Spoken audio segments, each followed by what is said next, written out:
क़ाल rabbi lima शरतनी अमा वक़द कुन्तु बसीरा। आए मुंहिंजा रब, अॼु तो मूंखे अंधो नाबीन बनाए करे छो थारियो आगे। अल्लाह दुनिया में ॾिसंदड़ हुयसि, अल्लाह तो दुनिया में मूंखे नूर अता कयो हो, अल्लाह तो मूंखे अखियूं अता कयूं हुयूं ऐं दुनिया में हर शइ खे ॾिसंदो हुयसि। अल्लाह जे ज़मीन मां तो उथारियो आहे अंधो बनाए करे, आख़िरकार छो? अल्लाह तो मूंखे नाबीन छो बनायो आगे? अल्लाह दुनिया में ॾिसंदड़ हुयसि, दुनिया में नूर मिलियल हो। रब्बुल आलमीन फौरन जवाब ॾींदो आहे ना फरमान इंसान।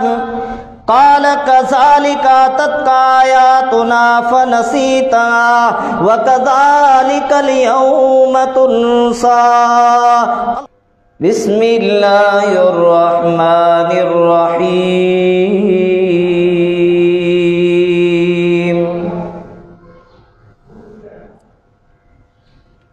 वमन आरद अन ज़िक्री फ़इन्न लहू मईशतन ज़ंक़ा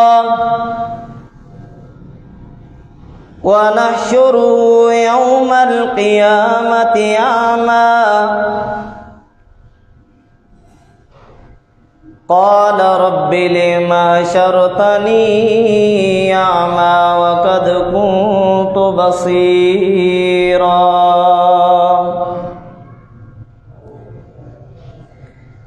क़ाल कज़ालिका अततका आयातुना फनसीतहा व कज़ालिकल यौम तुनसा।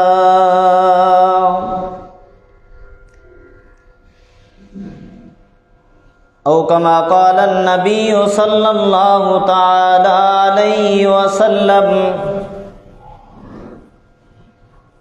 ला तज़ूलु क़दमी बिनि आदम हत्ता युसालु ख़म्सिन अन उम्रिही फ़ीमा अफ़ना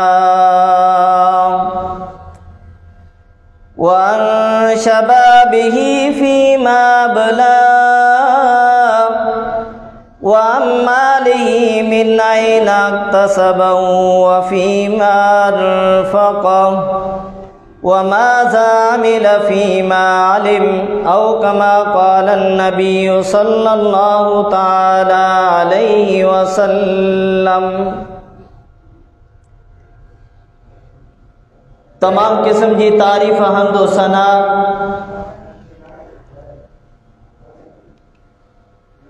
वाखाणी इबादत बुजुर्गी जलालत अल्लाह मालिकुल मुल्क रब्बे ज़ुल जलाल वल इकराम जे ज़ात के जुगाए,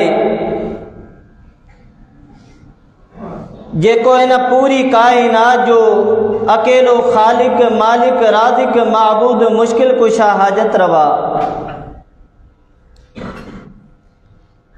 जंहिंजे हथ में ज़मीन व आसमान सिज चंड मौत ऐं हयाती जी बादशाही आहे। उन्हीं खां बाद ला तादाद दुरूद व सलाम तमाम नबियन ते हुजन, बिलखुसूस ला तादाद दुरूद ऐं सलाम आकाए नामदार सैयदुल मुरसलीन इमाम कौलैन इमामुल अंबिया खातमुल अंबिया खातिमुर रसूल साकी कौसर शाफी महशर मोहम्मद मुस्तफ़ा अहमद मुजतबा इमामुल अंबिया जनाबी मोहम्मद रसूलुल्लाह सल्लल्लाहु अलैहि वसल्लम ते हुजन। अज़ीज़ान दीन मुख्तसर हम्दो सलात खां बाद मूं तव्हांजे साम्हूं अल्लाह रब्बुल आलमीन जे पाकीज़ा मुक़द्दस कलाम यानी कुरानी मजीद मां सूरत ताहा जूं जेके चंद आयतूं तिलावत कयूं आहिनि ऐं उन सां गॾोगॾु इमामुल अंबिया जनाब मोहम्मद रसूलुल्लाह सल्लल्लाहु अलैहि वसल्लम जो इरशाद गिरामी बयान थी चुको। मौके जे मुनासिबत सां वक़्त जे एतबार जे हवाले सां असां मुआशरे में ॾिसी चुका आहियूं, इन ई शइ जो अंदाज़ो लगाए चुका आहियूं त अक्सरियत मुसलमाननि जी अल्लाह जे दीन खां दूर अची चुकी आहे। नाले जा मुसलमान बाक़ी रहिया आहियूं, याद रखो ही दौर इंतिहाई फितनन जो दौर आहे। हर तरफ का फितना उरूज ते आहिनि। को कहिड़ी सूरत जे अंदर तो को कहिड़ी सूरत जे अंदर असां मुसलमान दुनिया जे जायदाद के, दुनिया जे धन ऐं दौलत के, दुनिया जे खजानन के तरजीह ॾेई करे दीन इस्लाम खां परे थी चुका आहियूं। दीन इस्लाम के असां समझी न सघिया आहियूं। असां दुनिया जे ज़रूरत के तो ज़रूर तस्लीम करियूं था। याद रखो ही दुनिया इंसान जी ज़रूरत आ, पर जंहिं मक़सद जे लाइ अल्लाह रब्बुल आलमीन असां खे दुनिया में मोकिलियो आहे उन हक़ीक़ी मक़सद के असां विसारे चुका आहियूं। वो मक़सद कहिड़ो आहे? हिन दुनिया में अची करे असां दीन इस्लाम सां मोहब्बत कयूं, पंहिंजो पाण खे हक़ीक़ी मुसलमान बनायूं, दीन सां ताल्लुक़, अल्लाह रब्बुल आलमीन जे ज़ात सां ताल्लुक़, अल्लाह जे प्यारे पैगंबर जनाब मोहम्मद रसूलुल्लाह सल्लल्लाहु अलैहि वसल्लम जे ज़ात सां ताल्लुक़, उन जे उसवा हसना सां ताल्लुक़ जेस ताईं असां सही माना में न अपनाईंदासूं तेस ताईं दुनिया जे अंदर त छा पर कॾहिं कंहिं सूरत में असां कामयाबी नथा हासिल करे सघूं। दुनिया में बि नाकामी ऐं नामुरादी असांजो मुक़द्दर बणिजी वेंदी ऐं क़यामत वारे ॾींहुं इंतिहाई परेशानी जे आलम में हूंदासूं। याद रखो ही दुनिया जी ज़िंदगी इंतिहाई आर्ज़ी ज़िंदगी आहे, मुख़्तसिर ज़िंदगी आहे, बेबका ज़िंदगी, लाफ़ानी ज़िंदगी आहे। जै दुनिया जे ज़िंदगी ते असां ऐं तव्हां नाज़ ऐं नखरा करियूं था। हर इंसान जी इहा तमन्ना आहे, हर इंसान जी इहा ख़्वाहिश आहे त दुनिया जो माल मिली वञे, दुनिया जे धन ऐं दौलत जा खज़ाना मिली वञनि।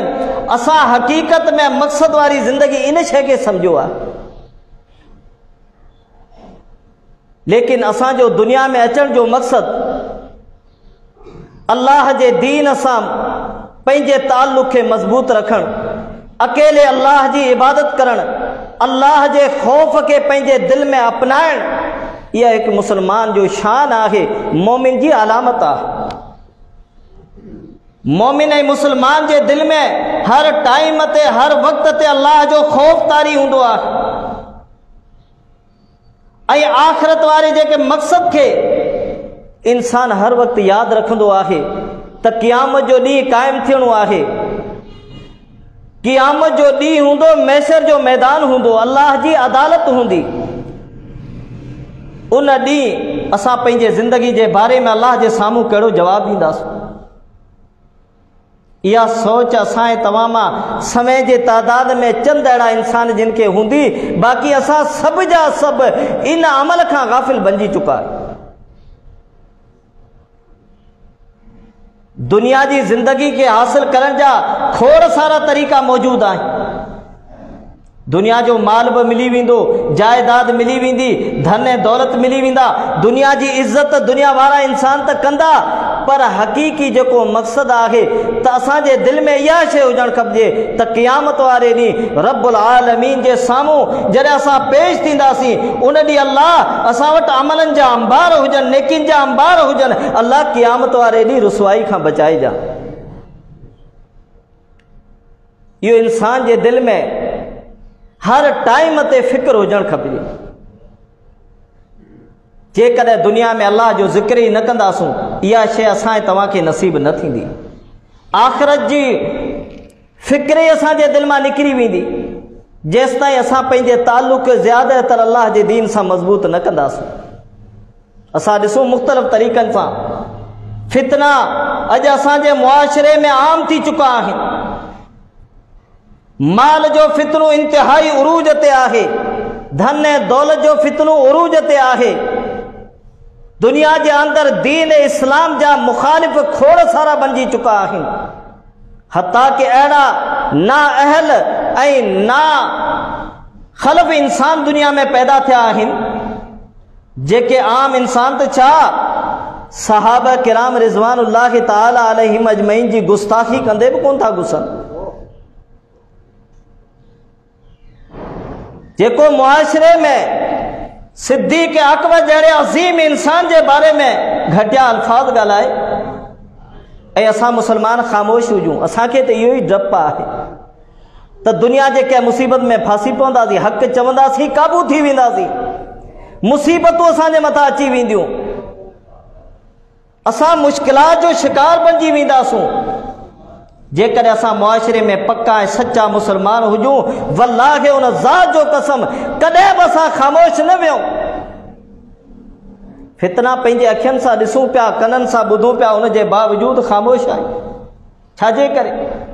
जॾहिं त असांजे दिलि मां ख़ौफ़ ख़ुदा निकिरी चुको आहे। दीन इस्लाम के नाले मात्र तो समझूं था, पर दीन इस्लाम के हकीकी मकसद के विसारे चुका है। तो इन दीन इस्लाम के मथा अमल न कंदासूं, दुनिया ब नाकामी के अंदर और आखिरत ब रुसवाई के अंदर।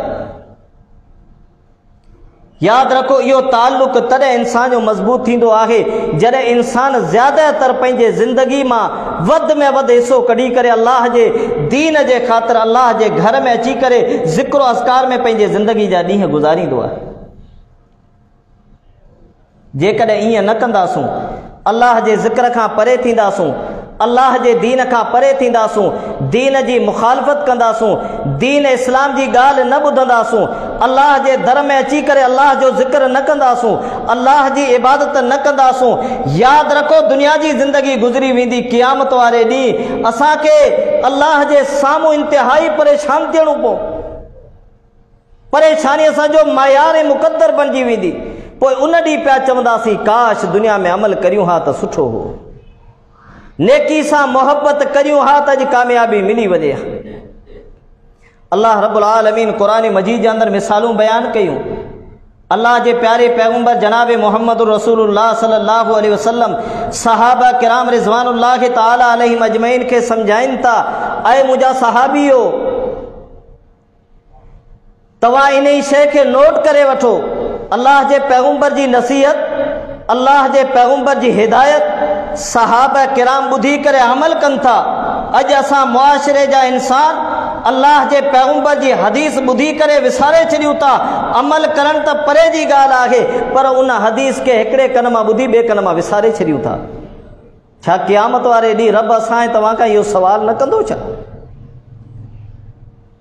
अल्लाह जे साम्हूं अमलनि खां सवाइ ॿियो को छोटकारे जो ज़रियो ई नज़र न ईंदो?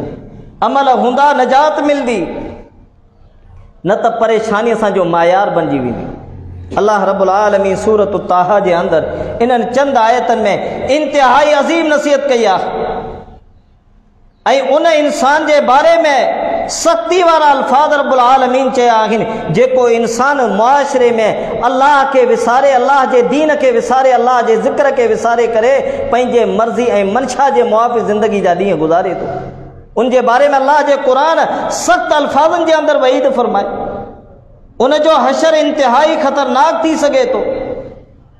दुनिया में तो तकलीफ़ूं आहिनि, पर मरण खां बाद में भी वॾे में वॾी तकलीफ़ुनि जो शिकार बणिजी वेंदो। के आम किताब जे अंदर न, के मौलवी जी फतवा न है। अल्लाह रब्बुल आलमीन पंहिंजे अज़ीम मुक़द्दस कलाम क़ुरान मजीद जे अंदर ये अल्फाज इरशाद फरमाया। सूरत ताहा जो मुतालो करियो। या ख़बर असां ऐं तव्हांखे तॾहिं पवंदी जॾहिं अल्लाह जे क़ुरान सां ताल्लुक़ हूंदो। असां त क़ुरान पढ़ियो ई कोन, पढ़ंदासीं त सालनि खां पोइ हिकिड़ो दफ़ो अल्लाह जे क़ुरान खे तर्जुमे सां पढ़ूं त अल्लाह रब्बुल आलमीन हिन किताब खे छाजे लाइ असां वटि मोकिलियो आहे। ही किताब असां ताईं पए थो, इन किताब जे अंदरि असांखे रब्बुल आलमीन कहिड़ियुनि ॻाल्हियुनि जे बारे में सम्झायो आहे, कहिड़ियूं नसीहतूं कयूं आहे, कहिड़ो पैगाम आहे इन जे अंदरि। अल्लाह रब्बुल आलमीन कामयाबी जो मक़सद क़ुरान मजीद जे अंदरि असांखे सम्झायो। जेकॾहिं असां ऐं तव्हां कामयाब बणजणु चाहियूं था त अल्लाह जे क़ुरान खे पढ़ूं, पढ़ण खां बाद में अमल कयूं। अल्लाह रब्बुल आलमीन क़ुरान मजीद जे अंदरि इरशाद फरमाई, फरमाई वमन अरदा अन ज़िक्री फ़इन्न लहू मईशतन ज़न्क़ा व नहशुरुहु यौमल क़ियामति आमा।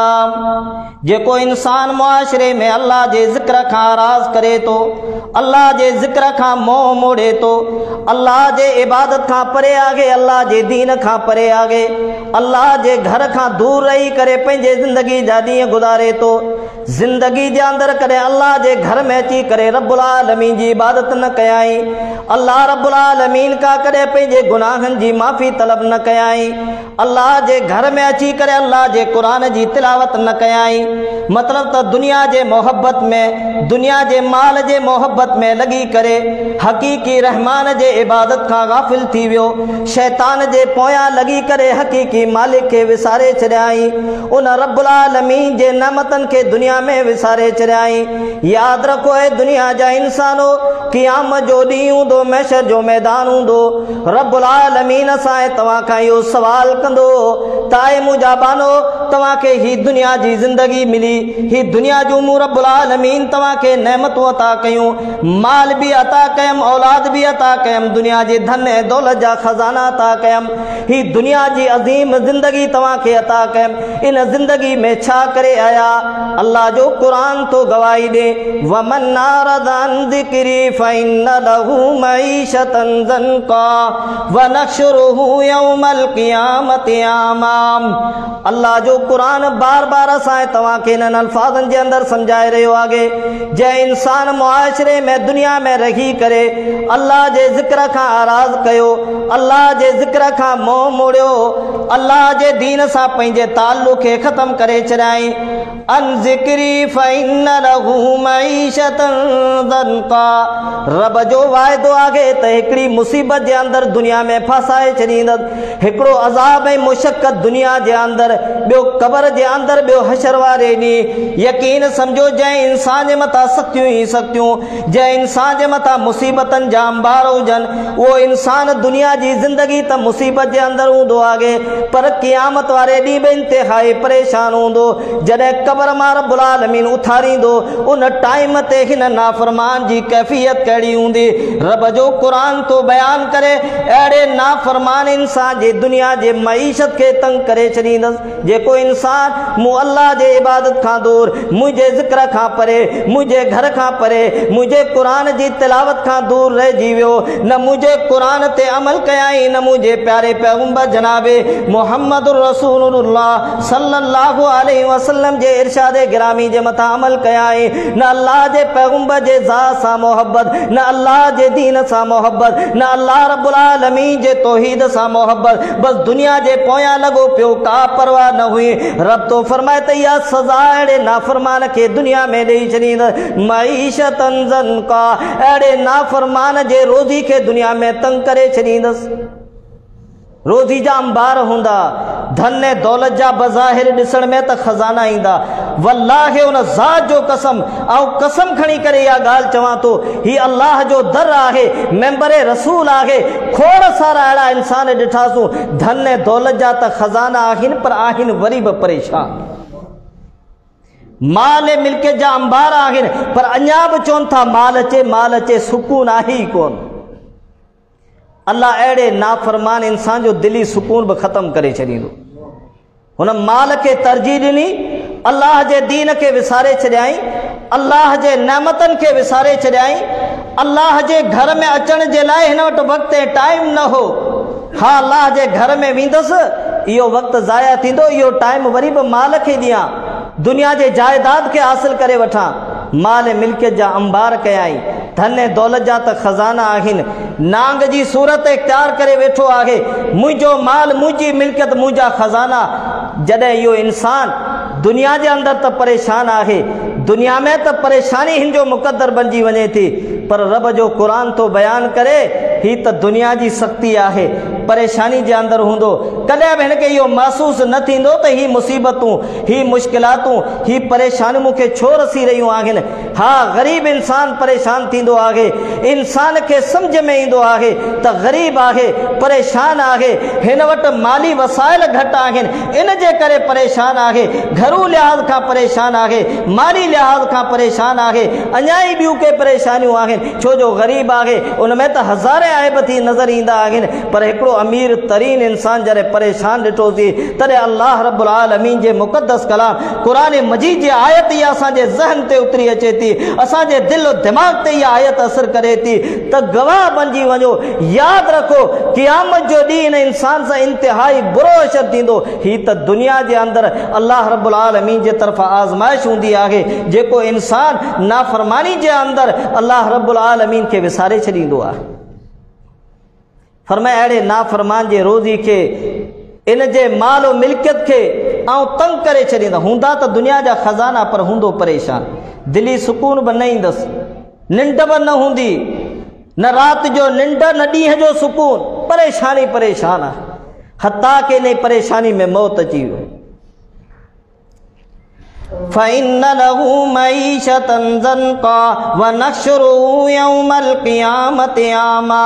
रब जो क़ुरान तो बयान करे अहिड़े नाफ़रमान जे मथां जॾहिं मौत अचे थो, मौत अचण खां बाद में इनखे ज़मीन जे अंदरि हवाले कयो वञे थो, ज़मीन में दफ़न कयो वञे थो, हज़ारे मण मिटियुनि जा हिन जे मथां लॻाया वञनि था, अज़ीज़ो अकारिब छॾे करे वापसि वञनि था। ऐं नाफ़रमान इंसान, तुंहिंजो माल बि वापसि रहिजी वियो, माल बि वापसि दुनिया में, औलाद बि दुनिया में रहिजी वियो। जैसा तू दुनिया में मोहब्बत कंदो वएं, दुनिया जा रिश्ता ई तोखां कटिजी विया। हाणे तोखे कहिड़ी शइ दुनिया जे फ़ाइदो ॾिनो, तोखे दुनिया जे मालो मता फ़ाइदो ॾिनो, या दुनिया जे धन ऐं दौलत जे शयुनि तोखे फ़ाइदो ॾिनो। रब जो क़ुरान तो बयान करे अहिड़े नाफ़रमान इंसान खे अल्लाह रब्बुल आलमीन जॾहिं ज़मीन मां उथारींदो, वनहशुरुहु यौमल क़ियामति आमा, क़ियामत वारे ॾींहुं जॾहिं क़ब्र मां उथंदो त रब्बुल आलमीन अंधो ऐं नाबीन बनाए करे उथारींदसि, अखियुनि खां बि अल्लाह बेनूर बनाए छॾींदसि, अखियुनि खां अंधो ॾिसी न सघंदो, वावेला कंदो, हाय अफ़सोस दुनिया में त हीअ नेमत मूंखे मिलियल हुई, अॼु मूंखे छा थी वियो, अॼु अखियुनि सां बि कोन थो ॾिसां, दुनिया में बि परेशान हुअसि, दुनिया में बि का शइ नसीब न थी, छो जो इन इंसान दुनिया में अहमियत ॾिनी माल खे, अल्लाह जे इबादत जे लाइ हिन वटि वक़्तु हो ई कोन। क़ियामत वारे ॾींहुं जॾहिं क़ब्र मां उथंदो त अल्लाह नाबीन बनाए करे उथारींदसि, पोइ वरी बि अल्लाह में उमेद हूंदसि, छो दुनिया में एतिरो त ज़रूरु पंहिंजे कननि सां ॿुधो हूंदा आहीं त रब्बुल आलमीन जी उहा ज़ात आहे जेका रहीम आहे, गफ़ार आहे, कहार आहे, जब्बार आहे, जेको रब्बुल आलमीन माफ़ करण वारो रब आहे। उमेद हूंदसि त अॼु क़यामत जो ॾींहुं आहे, दुनिया जी ज़िंदगी त अयाशी में गुज़ारे आयसि, मन अॼु मुंहिंजे रब खे को रहम अचे। उन ॾींहुं अल्लाह रब्बुल आलमीन में इहा उमेद रखंदो ऐं सुवाल पियो कंदो, दाहूं पियो कंदो, कूकू पियो कंदो। अल्लाह रब्बुल आलमीन पंहिंजे अज़ीम मुक़द्दस कलाम क़ुरान मजीद जे अंदरि उहे अल्फाज बयान कया, क़ाल रब्बि लिमा शरतनी अमा वक़द कुन्तु बसीरा। ऐं मुंहिंजा रब अॼु तो मूंखे अंधो नाबीन बनाए करे छो थारियो आहे। अल्लाह दुनिया में ॾिसंदड़ हुयसि, अल्लाह तो दुनिया में मूंखे नूर अता कयो हो, अल्लाह तो मूंखे अखियूं अता कयूं हुयूं, ऐं दुनिया में हर शइ खे ॾिसंदो हुयसि। अल्लाह जे ज़मीन मां तो उथारियो आहे अंधो बनाए करे, आख़िरकार छो? अल्लाह तो मूंखे नाबीन छो बनायो आहे? अल्लाह दुनिया में ॾिसंदड़ हुयसि, दुनिया में नूर मिलियल हो। रब्बुल आलमीन फौरन जवाब ॾींदो आहे नाफ़रमान इंसान, क़ाल कज़ालिका तत्का आयातुना फनसीता वकज़ालिकल यौम तुनसा। अल्लाहु अकबर कबीरा वल्हम्दुलिल्लाहि कसीरा व सुब्हानल्लाहि बुकरतन व असीला। अल्लाह रब्बुल आलमीन फौरन जवाब ॾींदो आहे नाफ़रमान इंसान, दुनिया में मुंहिंजे क़ुरान जूं आयतूं आयूं, मुंहिंजो पैगंबर आयो, मुंहिंजे पैगंबर जो फरमान भी मौजूद हो, मूं रब्बुल आलमीन जो किताब अल्लाह भी मौजूद हो तो दुनिया में उन्हनि ॿिन्ही शयुनि खे विसारे छॾियो। मुंहिंजे दीन सां पंहिंजे ताल्लुक़ खे विसारे छॾे, न मूं अल्लाह जे ज़ात सां तो मोहब्बत कए, न मुंहिंजे रसूल जे ज़ात सां मोहब्बत कए, न उन जे फरमान खे का तो दुनिया में अहमियत ॾिनी, तो दुनिया में इन्हनि ॿिन्ही शयुनि खे विसारे छॾियो। अॼु क़यामत जो ॾींहुं आहे, महशर जो मैदान आहे, मूं रब्बुल आलमीन तोखे विसारे छॾियो। अल्लाह रब्बुल आलमीन हिन नाफरमान इंसान खां बेज़ार थी वेंदो आहे। नाफरमान इंसान, अॼु मूं अल्लाह तोखे विसारे छॾियो। हाणे इहा मुसीबत, इहा मुश्किलात तुंहिंजो मुक़द्दर ऐं मयार बणिजी चुकी। उन टाइम ते हिन खे परेशानी थींदी, उन टाइम ते परेशान थियण जी काई ज़रूरत न हूंदी। उन टाइम ते सोचण मां खुदारा कुझु बि कोन थींदो। ही अल्लाह दुनिया में वक़्तु ॾिनो आहे, अल्लाह दुनिया में टाइम ॾिनो आहे, अल्लाह ज़िंदगी अता कई आहे, अल्लाह इहो वक़्तु ॾिनो आहे त इंसान तूं दुनिया में गौर फ़िक्र करे वठ।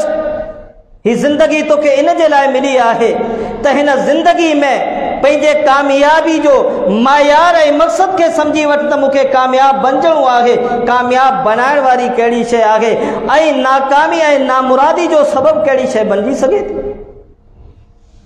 क़यामत वारे ॾींहुं परेशान थींदो जंहिं टाइम ते अहिड़े नाफ़रमान मुजरिम इंसान खे अल्लाह जा फ़रिश्ता पकड़े करे अल्लाह जे हुज़ूर में पेश कंदा। अल्लाह जे हुज़ूर में जॾहिं मुजरिम बणिजी करे पेश थींदो, रुसवाई मुक़द्दर बणिजी वई, इंसान परेशानियुनि जे आलम में आहे त अॼु पूरी इंसानियत मौजूदु आहे। अॼु अल्लाह जी अदालत आहे। अॼु रहमान मूंखां नाराज़ थी चुको आहे। अॼु ॾोहारी ऐं मुजरिम बणिजी करे अल्लाह जे साम्हूं पेश थियो आहियां। अॼु अल्लाह बि पंहिंजे ताल्लुक़ खे मूंखां कटे वरितो। अल्लाह फ़ैसिलो ॾेई छॾियो त अहिड़े मुजरिम इंसान खे जहन्नम रसीद कयो। अहिड़े नाफ़रमान इंसान जो मूंसां को ताल्लुक़ ई न आहे, मूं रब हिन खे विसारे छॾियो। अल्लाह फ़ैसिलो ॾेई छॾियो। अल्लाह रब्बुल आलमीन जा फ़रिश्ता हिन खे पकड़े करे जहन्नम जे किनारे ते वठी अचनि था। अल्लाह रब्बुल आलमीन क़ुरान मजीद जे अंदरि उहो मिसाल बयान कयो। खुदारा इंतिहाई दर्दनाक मिसाल क़ुरान मजीद जे अंदरि मौजूदु आहे। अञा असां मुस्लमान ग़फ़लत जो शिकार बणिजी चुका आहियूं। हेतिरा फितना असां पंहिंजे अखियुनि सां ॾिसी चुका आहियूं। कॾहिं दीन इस्लाम जे ख़िलाफ़ बकवास ॻाल्हाई वञे पई, कॾहिं सहाबा जे ख़िलाफ़ ज़बान दरादी कई वञे पई, कॾहिं दीन इस्लाम जे मथां मज़ाक़ उड़ाया वञनि पिया, कॾहिं अल्लाह जे पैगंबर जनाब मोहम्मद रसूलुल्लाह सल्लल्लाहु अलैहि वसल्लम जे शान में गुस्ताखी कई वञे पई, कॾहिं इमामुल अंबिया जनाब मोहम्मद रसूलुल्लाह सल्लल्लाहु अलैहि वसल्लम जे घर वारियुनि जे बारे में, उम्महातुल मोमिनीन जे बारे में गुस्ताखी कई वञे पई। इहे फितना जे मुआशरे में इंतिहाई तमामु घणा बर्बाद थी चुका आहिनि। यादि रखो क़यामत इंतिहाई क़रीब आहे।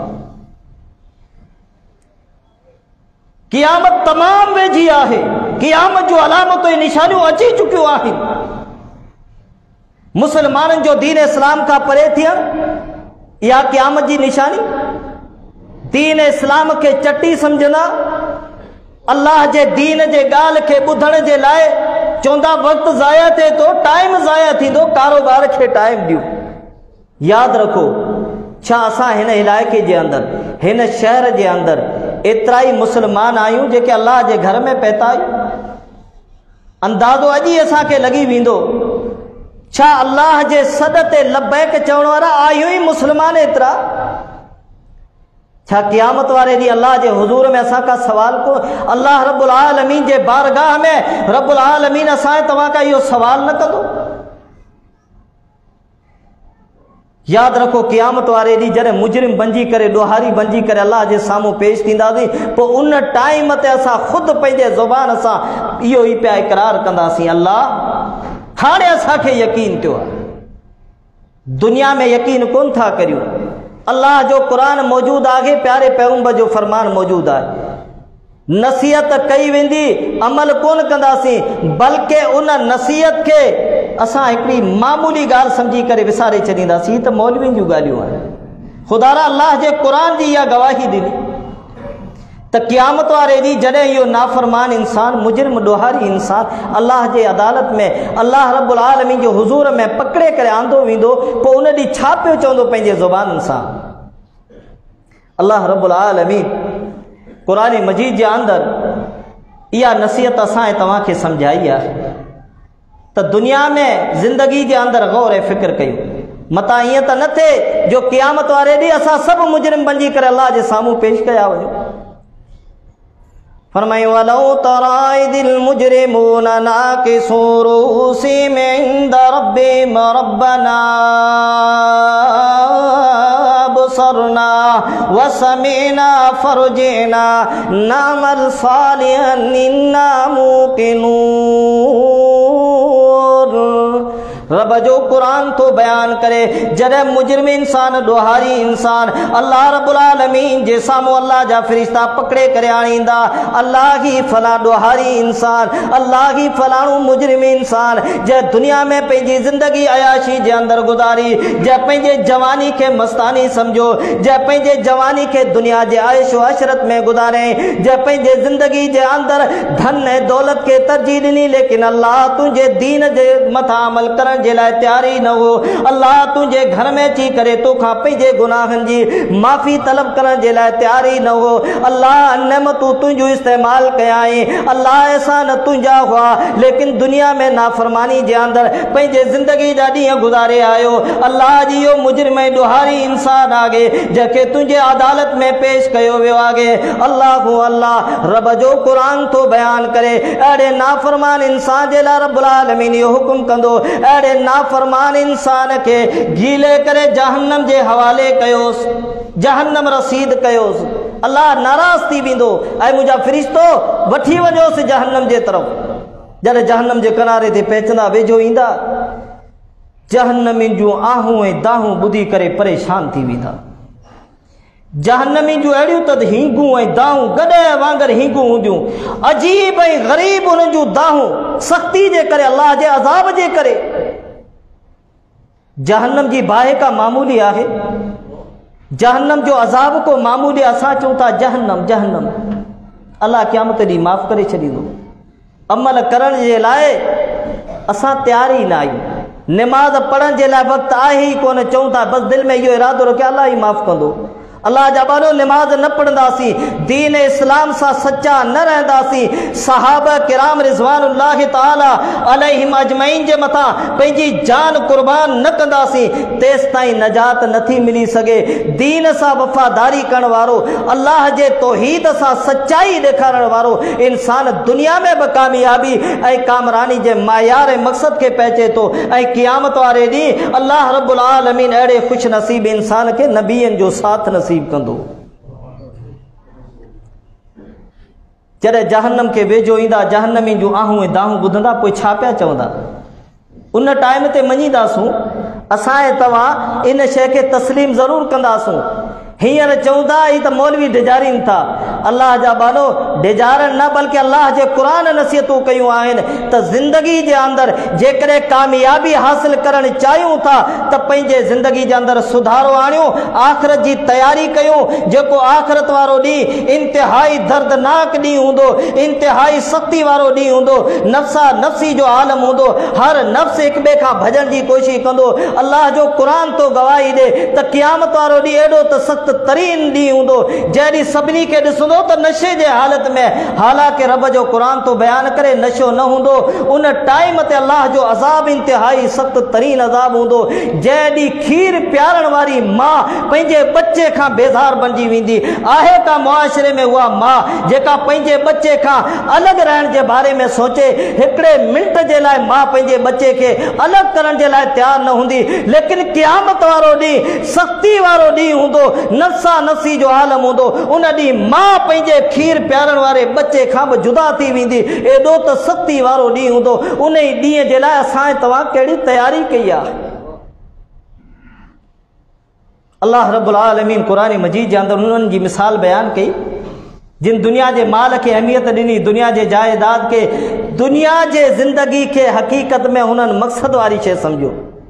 ही दुनिया खुदारा ज़रूरत आहे, ज़रूरत आर्ज़ी ज़िंदगी जे लाइ, मुख़्तसिर ज़िंदगी जे लाइ असांखे ज़रूरतूं पेश अचनि थियूं ऐं जेको असल मक़सदु आहे वो आहे दीन इस्लाम सां मोहब्बत करण, अल्लाह रब्बुल आलमीन जे ज़ात सां पंहिंजे ताल्लुक़ खे मज़बूत करण ऐं दिल जे अंदरि ख़ौफ़ खुदा इख्तियार करण। हर टाइम ते असांजे दिल मां बि रोअण जो आवाज़ु निकिरे, दिल मां बि सुरकनि जो आवाज़ु निकिरे, अखियुनि मां ज़ारो कतार अल्लाह जे ख़ौफ़ खां पाणी निकिरे। हा, दुनिया जे अंदरि इहो ज़रूरु असां रोयूं था, माल जे लाइ अखियुनि मां पाणी किराईंदासूं, आहूं ऐं दाऊं कंदासीं, माल मिली वञे, मिल्कियत मिली वञे, लेकिन उहा अख जे मुआशरे में नज़र न पई अचे जंहिं अख मां अल्लाह जे ख़ौफ़ ख़ातिर कतरो ज़मीन ते किरे। अल्लाहु अल्लाह रब जो क़ुरान तो बयान करे, अहिड़ा इंसान तमामु थोरा इंसान आहिनि जेके अल्लाह जे ख़ौफ़ खां ज़ारो कतार रोईंदा हुजनि ऐं अल्लाह जो वाइदो आहे जंहिं अख मां हिकिड़ो कतरो अल्लाह जे ख़ौफ़ खां, अल्लाह जे डप खां ज़मीन ते किरे थो, अल्लाह उन अख जे मथां जहन्नम जे बाहि खे हराम करे छॾे, उन अख जे मथां जहन्नम जी बाहि हराम। फरमाए रब्बना बसरना व समीना, जॾहिं उहे नाफ़रमान इंसान मुजरिम बणिजी करे अल्लाह जे अदालत में पेश थींदा, अल्लाह रब्बुल आलमीन हुकुम कंदो त वठी वञो जहन्नम जे तरफ़। जॾहिं जहन्नम जूं आऊं ऐं दाऊं ॿुधंदा, उन टाइम ते चवंदा रब्बना बसरना, ऐं असांजा रब हाणे त पंहिंजे अखियुनि सां अज़ाब खे ॾिठोसूं, जहन्नम जे भड़कंदड़ बाहि खे पंहिंजे अखियुनि सां रब्बुल आलमीन ॾसींदो।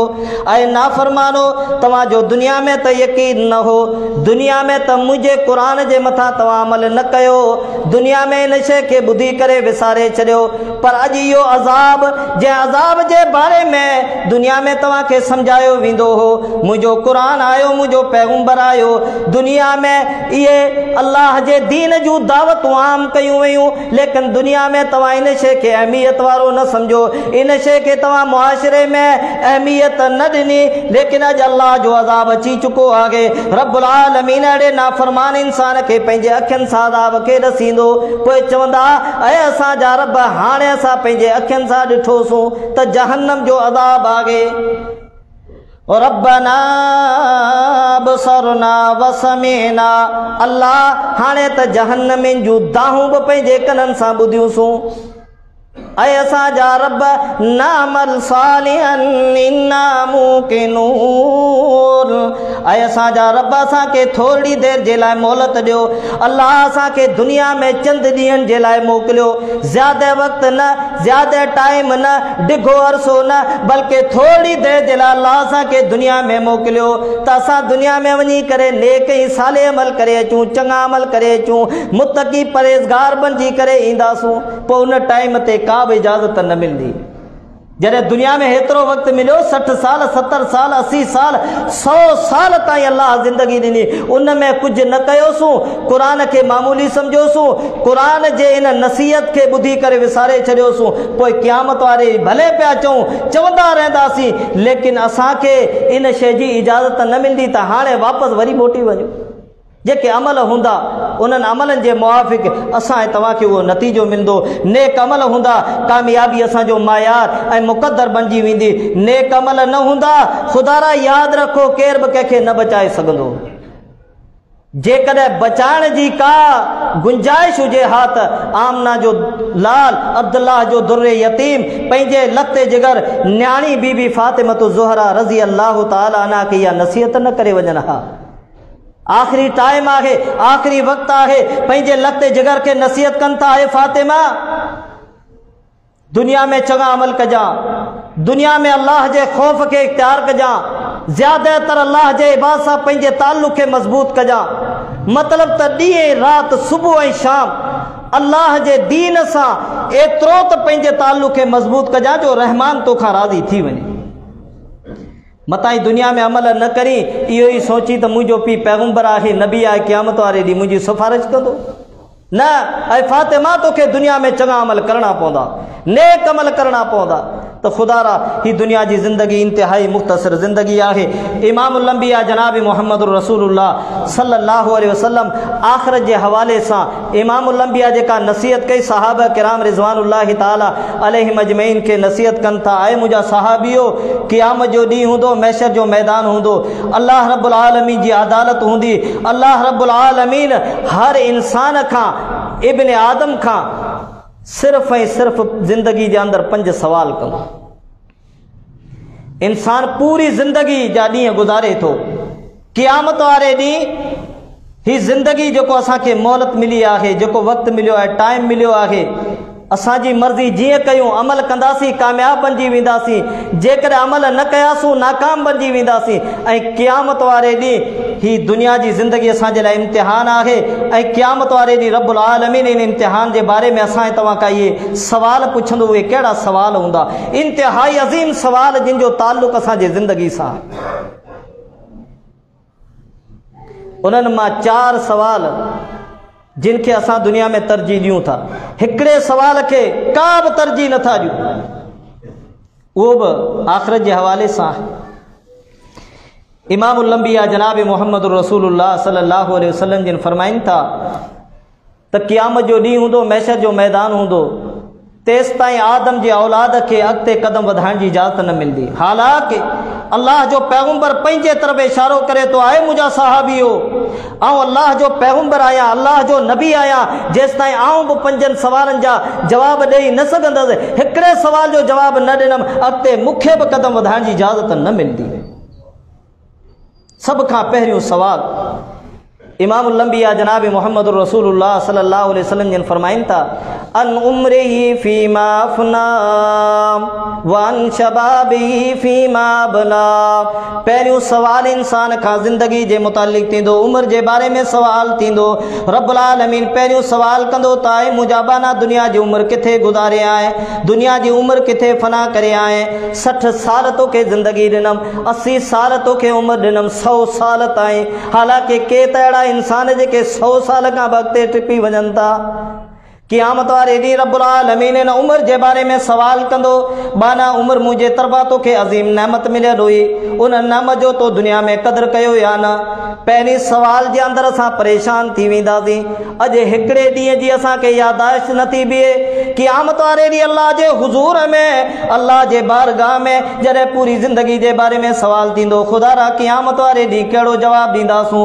अल्लाह पूरी ज़िंदगी तुंहिंजी इबादत में गुज़ारीसूं, अल्लाह तुंहिंजे ज़िक्र में गुज़ारीसूं, अल्लाह तुंहिंजे दीन जे ख़ातिर कुर्बान करे छॾीसूं। अहिड़ा त चंदड़ा इंसान हूंदा अल्लाह जा बाना, जिन जो गहरो ताल्लुक़ दीन इस्लाम सां, आसानी सां जवाब ॾेई वेंदा। बाक़ी असां जहिड़ा गुनाहगार इंसान अल्लाह जे हुज़ूर में परेशान हूंदा, अॼु कहिड़ो रब खे जवाब ॾियूं? सॼी ज़िंदगी दुनिया जे अयाशी में गुज़ारीसूं। पहिरीं सवाल थियो, परेशान थी वियासूं, सोच में अची वियासूं। रब्बुल आलमीन चवंदो आहे मुंहिंजा बाना हाणे परेशान थियण जो वक़्तु न आहे, सोचण जो टाइम न आहे। सवाल ते पे जवाब दे, वन शबाबी फीमा बला। उम्र जे बारे में अलॻि सवाल थियो, को जवाब ॾेई न सघियासूं। रब्बुल आलमीन फौरन ॿियो सवाल कंदो, बाना ॾे ख़बर त दुनिया जे अंदरि जवानी किथे गुज़ारे आहे? 20 साल जवानी मिली, 25 साल 30 साल तोखे जवानी अता कयमि, हुन जवानी जे अंदरि मुंहिंजी इबादत कई या न? जवानी जे सवाल में को जवाब ॾेई न सघियासूं। अॼु असां नौजवान सम्झूं था जवानी मिली आहे दुनिया जे ऐशो इशरत जे लाइ, जवानी मिली आहे दुनिया जे माल खे हासिल करण जे लाइ। ऐं दुनिया जा इंसानो, ही जवानी अल्लाह जे तरफ़ां अज़ीम नेमत आहे। जेको इंसान इन जवानी जे अंदरि रब्बुल आलमीन जी इबादत करे थो, अल्लाह जे घर में अकेलाई जो वक़्तु आहे, रात जो टाइम आहे, तहज्जुद जो वक़्तु आहे। जवान पंहिंजे नरम ऐं गरम बिस्तरे खे छॾे करे अल्लाह जे दर में अची करे रब्बुल आलमीन खे यादि करे रहियो आहे। ही गुनाहगार हथड़ा आसमान जे तरफ़ खणी करे रब्बुल आलमीन खां ये दुआऊं घुरे पियो, अल्लाह मुझे खतान के माफ़ फरमा, अल्लाह मुझे ग़लतियुनि खे माफ़ फरमा। अल्लाहु अल्लाह रब्बुल आलमीन पंहिंजे फ़रिश्तनि खे गवाह बनाए चवे तो, आहे मुंहिंजा फ़रिश्तो गवाह बणिजी वञो, ही मुंहिंजो उहो नेक बानू आहे जेको जवानी जे अंदरि मूं रब खे यादि करे रहियो आहे। जवानी जे अंदरि मूं अल्लाह खां पंहिंजे गुनाहनि जी माफ़ी तलब करे रहियो आहे। गवाह बणिजी वञो, मूं पंहिंजे बाने जी ज़िंदगी जा तमामु गुनाह माफ़ करे छॾिया। ऐं अल्लाह हिन पंहिंजे बाने खां राज़ी थी वियसि। जवानी के बारे में सवाल थी परेशान थी वेंदासूं। जवानी में इबादत हो तो जवाब ॾियो, बे सवाल में भी परेशान। फौरन टियों सवाल थींदो वामालिही मिन ऐना इक्तसबहु व फीमा अनफ़क़हु। टे नंबर ते इहो सवाल थींदो बाना ॾे ख़बर दुनिया जे अंदरि तोखे हेतिरो हेतिरो माल ॾिनमि, मिल्कियत ॾिनमि, दुनिया जी जायदाद ॾिनमि, हू माल तो किथां खां कमायो। पहिरियों सवाल इहो थींदो त उहो माल कमाए किथां खां। माल ॾिनमि पर माल आयो किथां?